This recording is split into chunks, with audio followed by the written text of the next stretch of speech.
We usually belly on up to the 9 foot homemade oak bar, but since we are recording here in the early morning hours of Friday, March 22nd, I guess we're belly on up to the coffee table, continuing the minor league preview series. Took a little bit of a break due to my scheduling, and then also a trip down to Bradenton for the breakout game, some Pirate City backfield action, but we're back at it and introducing for the first time on Minor League News and Brews, Bucs in the Basement, the new voice of the Bradenton Marauders. Got a chance to chat with him for a few minutes. I know he was a busy man with all the festivities that were going on.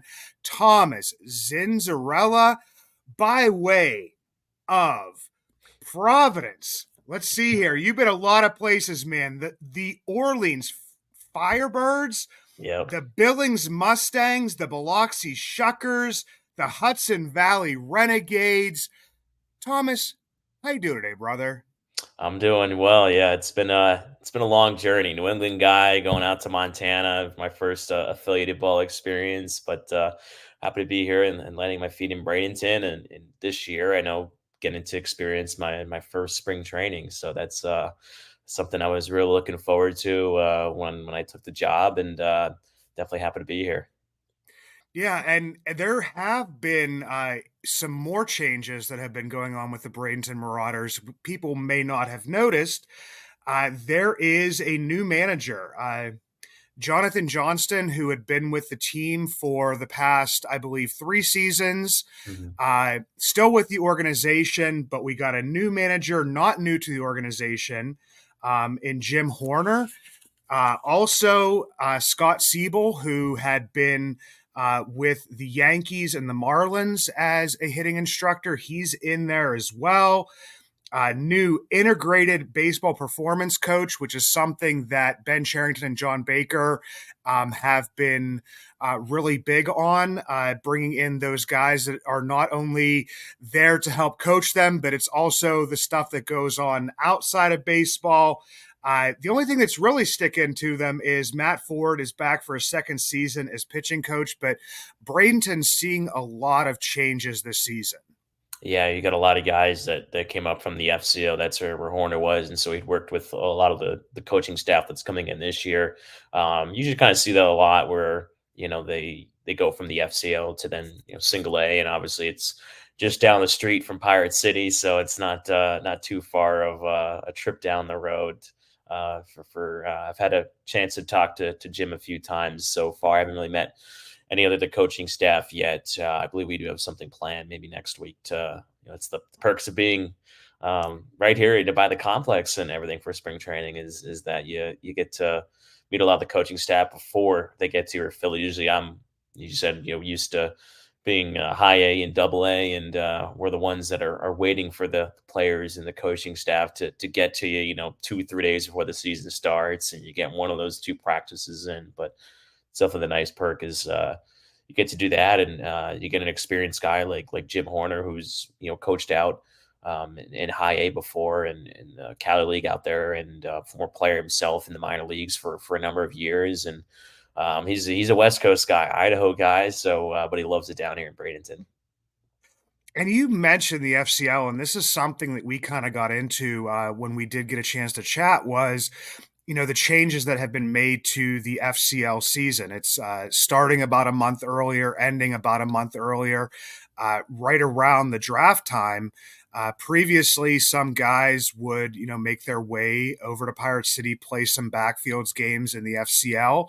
But it's a possibility that you may see more players, and it's not like we haven't seen it before. If you have a college bat, a more advanced bat, they may show up in low A, and instead of getting some FCL time. Some of the pitchers that we talked about may not get any time anywhere, depending on what their workload was in college and high school. But it is nice to have that complex as close as it is to Bradenton. Yeah, no, it's definitely it'll be interesting to see kind of how that really does work out just around the draft with it starting a month earlier. Will some guys that maybe will good extended spring training with they go play in the complex then and then go to single A and in Bradenton. So that's the nice part is that you can shuffle those pieces around and you haven't worked with the Yankees organization last year. They might have done something similar, like you said, where the arms that didn't pitch after they were drafted, where do they go? I mean, sometimes, just last year, for example, just using it with the Yankees organization, we had a guy, Drew Thorpe, who's been in the news with trades and stuff, and Chase Hampton. Both guys were, Thorpe was a second rounder by the Yankees, and Hampton was, I think, a fourth rounder. And both those guys were drafted, didn't pitch after the draft, and then they were signed to high A. So it'll be interesting to see, what the Pirates do with how they're going to sign guys with the whole complex shifting and obviously ending a month earlier too. After the draft, you might just see more guys. Sometimes they get their feet wet, playing in the backfields at Pirate City for 3, 4, 5 games and then or longer, and then get the call up to single A Bradenton. So it'll be interesting to see the timing of those roster moves too, just through the whole system. Usually, obviously, you get around the trade deadline as well. You're going to see a lot of movement because you're limited with a lot of the roster space now. And so obviously with the draft too, where are they going to go? Are they going to get experience? Especially kind of depends what the organization wants to do with guys for every major league team. Do they want guys to get some experience right away or not? Yeah, and like you said, you also mentioned the domestic reserve list has been made smaller and smaller. I always hate to bring up, and hopefully at some point in time I won't bring it up anymore, is the Bristol Pirates, the advanced rookie ball team going away, the West Virginia Black Bears short season A ball going away.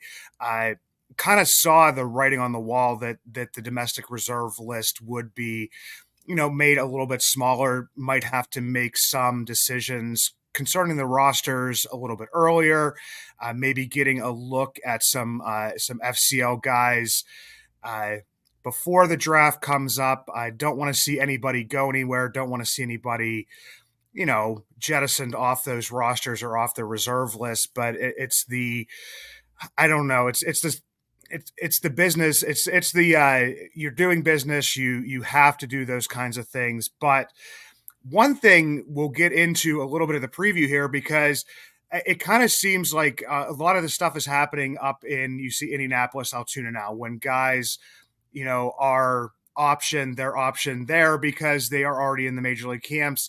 We're not seeing a ton of the guys. We may have seen some of them in the spring training, the breakout game that will show up in Bradenton. But the one thing this year that's going to be a little bit different is that if you draft somebody like Paul Skeens, they won't show themselves in Bradenton this year. At past years with like a Tamar Johnson, you'll see those, guys that are listed in the Pirates top 5 and even sometimes the top prospect in Bradenton, but it's not like that it's going to be barren of top prospects.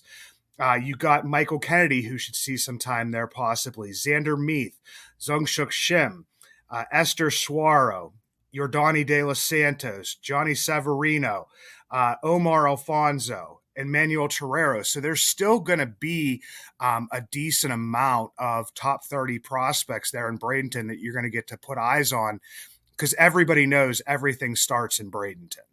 Yeah, no, that's the really cool part about it. It's my first time being in this level. When I was in Billings, it was kind of same level as the Bristol Pirates. It was rookie ball for the Reds out there, and I got out there the year after COVID in 2021, so I was bummed about that because it would have been around the same type of level where after the draft you get some guys, but then you also get a lot of the 18, 19-year-old guys are up and coming. Like I said, like De Los Santos or someone like that, and Xander and those guys, because they're in a different timeline, right, than a guy like Paul Skeens, polished, college pitcher that could rise quickly through the system. So that's kind of the neat part about it. Where then last year you get a guy like Tamar Johnson, he's a high schooler, so obviously they're gonna move him progressively, slowly up through the system, get a lot of at bats, a lot of experience, and you saw him succeed last year and play really well for Bradenton. So I'm really excited to see which one of those guys do we see, especially in terms of the arms, because they're always I feel like most organizations, they like to they don't want to rush pitchers, especially unless they really think that they're ready. Especially some of these young high school guys or these young international free signings that they have. So that's kind of the cool part about being at this level is that you get a lot of those guys before maybe top 30 prospects, but you're going to see their breakout campaigns and them rise. Maybe into a top 100 prospect. A little bit different, like Tamar, who was a top 100 guy going in. But the example I guess I can use is it was at the Brewers Double A in Biloxi 2 years ago, and Johnny Severino's old parent club. But seeing Jackson Churio, like his rise came from he was 18 years old, and it was a little bit shocking for some people, I think, in around baseball to see him. They Brewers are really confident in his ability, and so they put him in Single A Carolina, and absolutely mashed in High A, and so he turned 19, I think, middle of the season. So you know the Single A High A seasons end a week before Double A, so he played the last 6 games with us, and I think he was 19. And then last year he had all the success, and obviously he's right up there with Jackson Holly as one of the top prospects in the game. So for me, just being in that system, like for me now I'm on the other side of it, where I get to see those guys, that were these 18, 19-year-old, guys that were it's not saying like they're not known or anything like that, but they become very known around. They may be known around the Pittsburgh ranks and fans and stuff, but then they get to be known around all of Major League Baseball. Yeah, and with like the national media, it is something that there's guys that jump onto the radar. They do different types of things, and for me, I mean, I look at the amount of we talk about like the catching depth and different types of stuff. I mean, obviously with Endy Rodriguez's injury, you have Henry Davis up there, and people were saying that the ranks of the Pirates, that depth may be going away a little bit. But I mean, you have Axiel Plaz, you have Omar Alfonso, you have Miguel Sosa, who can catch and then also bounces to the outfield. So I feel like some of that stuff that gets lost in the shuffle when a guy gets signed, during that international signing period, we're starting to see a lot of those guys kind of move up through the ranks. And we did get to see, those guys, work out some of their kinks. I think Omar, the bad part was I think he was trying to catch for either Ashcraft or Bubba Chandler out there and didn't have the headset going. So they had to go back to the old fashioned symbols. And he was a little bit of confusion, but yeah, some very interesting catching prospects down in Bradenton this year. Yeah, I mean that's the great part about it too is that you get these international signings or someone like that, and they can make themselves into prospects. I don't want to keep talking about other organizations, but the Yankees were like that last year, where they just had an embarrassment of riches. But there were a lot of guys, or two, three, four guys that made themselves into prospects, and so I think you can see the same thing in any position in the Pirates organization. Obviously, have a lot of infielders right now. Guys competing for the major league job at second base, and catching. I think is another one of those where they have options. But you can really fill the system with these guys. And again, it's the same thing where they can have their breakout campaign here to really solidify and prove to the organization that they're a guy to be reckoned with. And so I think that's always an important part to always remember. Yeah, and I don't want to put you on the spot here because you are fairly new to the job and everything, but I mean, I always ask the broadcasters, you minor league guys, if there is maybe one hitting prospect that has maybe caught your eye so far, one pitching prospect that you've maybe got to see that is that kind of standing out to you at the moment. Just from because I've seen basically every home spring training game, so you get some guys in there. But I know even the breakout game, Lonnie White Jr. I think is always a guy that can really break out. Just him staying on the field, and so I'm hopefully excited to see him in maybe in Bradenton this year if he does end up there or not. And I think Shim as well on the pitching side. I haven't seen him, but just from reading on some of the stuff, and obviously I think he's 19. So he's a guy that's maybe FCL and then Bradenton or just Bradenton to start the season. Xander kind of the same way, young high school arm. I don't know if he's going to start again. It's a lot of these options. That's why I'm really looking forward to getting the roster because see who we start with, and obviously go from there. And Maybe they'll keep guys in extended spring, but you know, I think those are a couple guys. Sung Jae Chang. I've always been impressed with him. I saw him in Greensboro last year to open up the season. It was right after the World Baseball Classic, and seeing him, but I don't remember him having this much power. And so to see him hit a couple home runs in spring training, and not easy ones either, against some really good arms. I was like really impressed with him even more. That's just someone from the other spring training games that I've seen him a lot and play. So definitely, I'm looking forward to kind of again seeing this who's going to be on this Bradenton roster, and I think it's different even for me. I'm trying to figure out myself. Obviously first year it's a little bit tough trying to figure out who's going to be here. You're looking at who ended the season here. Guys after they drafted. Are the guys like Mitch Jebb or Garrett Forrester, like are they going to be here? Or are they going to start the year in Greensboro? So it's a lot of question marks, and I'm just love to see both those guys play too. So I've heard some looking at some stuff from Jeb and those guys last year. It'd be great to have them. Yeah, it's definitely going to be tough with some of the players. I know that, Owen Kellington was in Bradenton for a while last year.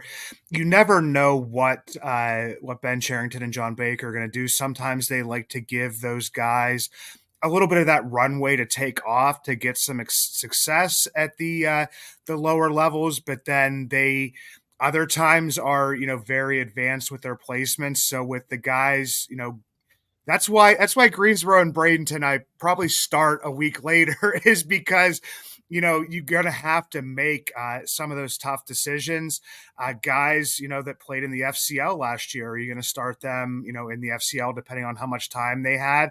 I mean, I did get to see a friend of the podcast, Eric Birdland, Eric Garfield, does a lot of the stuff with the Orioles, but he did have a little bit of a bullpen action and a little bit of game time with Xander Meath, which is a guy who I am super excited about. And I'm hoping that he's in Bradenton so that I can be able to see him on my MILB TV. But that's the things with these lower levels is definitely the placements. And you have, in some ways, three places to choose from. But in those, you see like a Tony Blanco Jr. Is he gonna be up in Bradenton?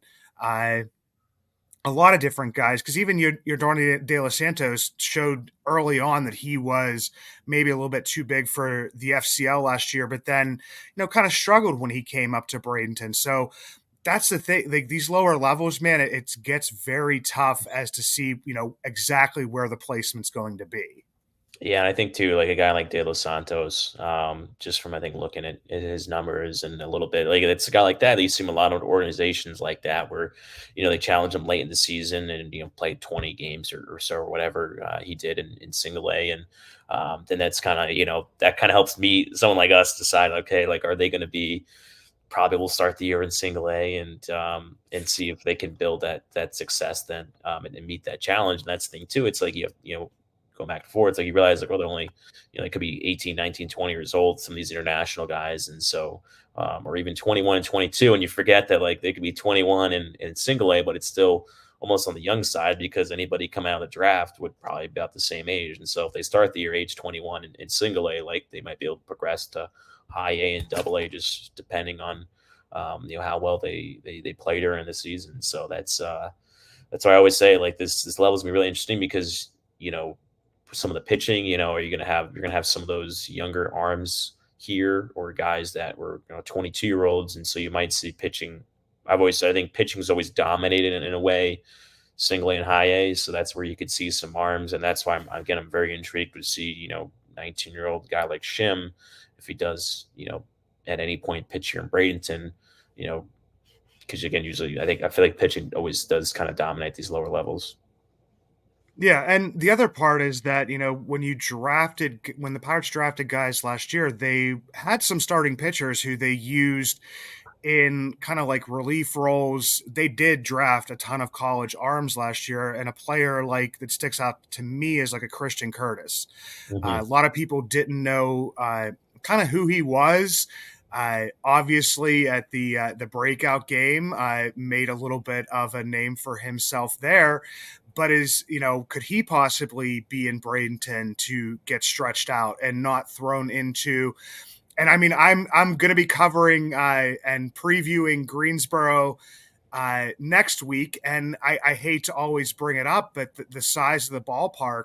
Do you really want to throw, a guy in his first professional, throw him into the rotation uh, when a lot of the times a fly ball there it turns Mhm. into a home run and can be fairly intimidating for pitchers. And on the opposite end, do you want to give a hitter a little bit of that runway instead of like everybody likes the long ball, and do you change your swing a little bit to get a little bit more power in Greensboro? So who knows with that kind of stuff, but Christian Curtis, that was very impressive at that spring training, the breakout game. Yeah, and he was a guy that was a late, not a late addition to the roster, but he wasn't originally on it. Then Harrington comes off, and so they put him on. I think 2 days before it was going to happen, and I didn't hadn't looked at trying to build this roster or what it's going to look like or anything yet. And so, kind of looking at his name and seeing him pitch, and just been impressed with him. And there are a couple other college guys too. I think I know, like you said, that were in the relief. I don't know if it was Strickland. I don't know if he was a college guy or Furtado. I think they were college guys. I can't remember who like pitched in the FCL and who didn't, because you get a lot of that sometimes. Where they're drafted college guys, but some of them do and don't pitch. But no, and that's what I said. Like you're gonna, they'll go against some other similar age hitters, but you get an SEC caliber pitcher, maybe 10th round pick or something like that, and them going against 20-year-old high school kid that's drafted. It kind of makes for some interesting a battle as well at this level. Yeah, and the one thing when we first jumped on here, I was talking about like, the path that you've taken. And I want to give you kind of that opportunity just of like, graduating in 2021 and you look at all the places that you've already moved and different stuff. So, I mean, just take us behind the scenes a little bit of a minor league announcer. I've gotten to know some of the guys. I definitely, talked to you about, having a friend who was in the Yankees system, started out in the Pirate system as an announcer, but it's just not the broadcasting that you're in charge of down there in Bradenton, and it's definitely been like you said, moving all over the place. So what is it like as a minor league broadcaster? Yeah, it's definitely a grind. I do a lot of the media relations work as well, wherever I've been. So I grew up in Connecticut, so that's why I work in Four Orleans and the Cape League. Growing up, that was my local backyard league, and it was, I think growing up, you never realized how good it was at the time.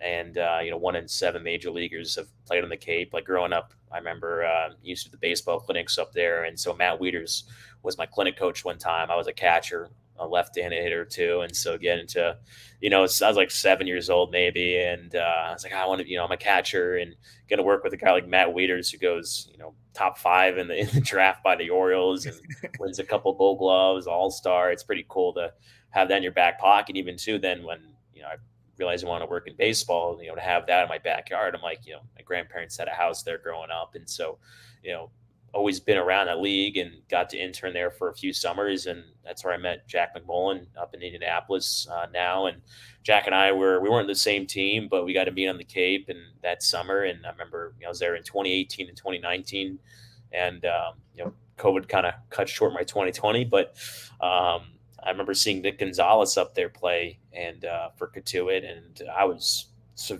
really impressed with Nick. I mean, there were a couple of guys that I've seen up there. I'm like, this guy's just he's different. And so to see him go in the first round, and obviously his son had some major league time, and he's up there. I got to see guys like Spencer Torkelson, Alec Manoah, just coming off the top of my head right now of guys that I remember seeing. And Michael Bush, I remember he played on the same team with Torkelson on the Cape, and I thought they had the most stacked roster. And there's another guy too, Blake Sable, who's been around a couple major league teams now. He was with the Giants on opening day last year. So, it's I think my first job in college where there weren't many job openings because of COVID in 2021. And so I was lucky to work for Billings Mustangs in the Pioneer League, which is, old rookie ball league that lost its affiliation. Definitely was a different travel type of league. And that's the one thing that Joe Block and I have the same. We work for the same GM for the same team in Billings. So Joe, before I think he got his start with the Brewers, then I know he was there for 2 years or so, and so that was kind of a nice little connection that we have together. And then I've been seasonal ever since since college. So do baseball season, then I go back to Massachusetts, do some college games up over there, basketball, hockey. I do a lot of, and then off to baseball. Then the next year as the number two guy, and for the Brewers, Double A in Biloxi, and then up to the Yankees high at Philly last year as a number two guy. So it's definitely a lot of experiences you learn, and you pick up a lot. I remember before I got my first job, one of my broadcasting mentors, who's a minor league guy, kind of told me, he said, "You think you know a lot about baseball, having played it, growing up and everything, into high school." But he's like, the amount of stuff you'll learn your first couple seasons, like it's a lot. And I was like, he's even like he's been in it for a long time. He's like, I'm still even learning stuff, and I've been in it for 20 years or so. And so this is year 4 for me, and I think every year there's new stuff that I learn and pick up. But going back to the question too, well, kind of what goes on with my job. Well, it's again a lot of media relations work, and that usually have a partner. So I'm a one man band here, pretty much. My assistant GM, she handles a lot of the media relations stuff too. So I do have a lot of help here. So I get to really prioritize broadcasting and kind of what goes along with that. Pregame show, pregame interviews, and getting ready for the whole broadcast. Yeah, well, Thomas, we're glad to have you in the Pirates organization. Looking forward to watching some of the games on MILB TV. I've subscribed to that ever since I can remember now, and like I said, for a good Marauders season, everything starts in Bradenton. We're definitely going to have to bring you back on once you've kind of hit the ground running a little bit more as we get into the season. For anybody that doesn't, please go give Thomas a follow. It's at Zinz21. Follow at _the Marauders. Thomas, definitely going to have you back on here, brother. And it was great to meet you. And thanks for hopping on. No, thank you for having me. Definitely looking forward to Marauders. Hopefully, championship season. Absolutely. A pitcher of beer, a pitcher of beer. Let's order another pitcher of beer. That pitcher of beer should come over here. I love that pitcher of beer. As I said before, I am drinking the coffee. I am not drinking the beer right now. It is way too early in the morning for that. But when I was down in Bradenton at the ballpark, you can't, everybody goes out to the boardwalk, and I do that myself as well. But as you go in the front doors, hang a left there, you can get some Cigar City beers. I've reviewed some of these on the show, but the ones that I had down there when I was down there for spring training for the breakout that I hadn't had previously, the one I know, I'm just going to say it first because I'm going to butcher this name terribly, and I apologize to Cigar City. It's Gurabera, the Citra Pale Ale, coming in at 5.5%. Give that one a 425 on the weighted based on batting average scale. Bring that down to 375. Fancy Papers Hazy IPA coming in at 6.5%. Give that one a 450. I really like this one. It was a little bit higher in the ABV, but was very smooth drinking. So that's a 450. Knock it down to 400. And whenever you leave the ballpark, I mean, I did go further down to go to Motorworks Brewing, but if not, you can just hop right across the street to Magnanimous Brewing. Got a couple beers there to take back to the Airbnb. The first one, if anybody is an old school wrestling fan and remembers NWO and their symbol, this one is the HWO, the Hayes World Order, double dry hop, double IPA. 8.5%. And anybody who knows me knows that I can only have about one of these now. I'm getting up there in age. Definitely a very delicious beer, 8.5%. Give this one a 400, knock it down to 350.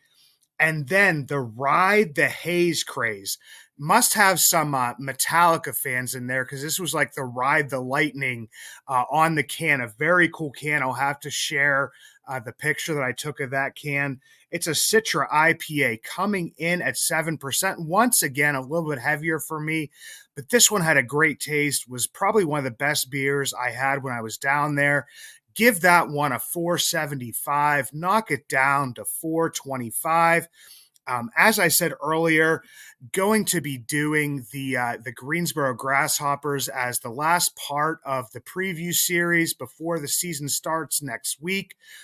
But until then, guys, let's go Indians. Let's go Curve. Let's go Hoppers. And let's go Bradenton Marauders.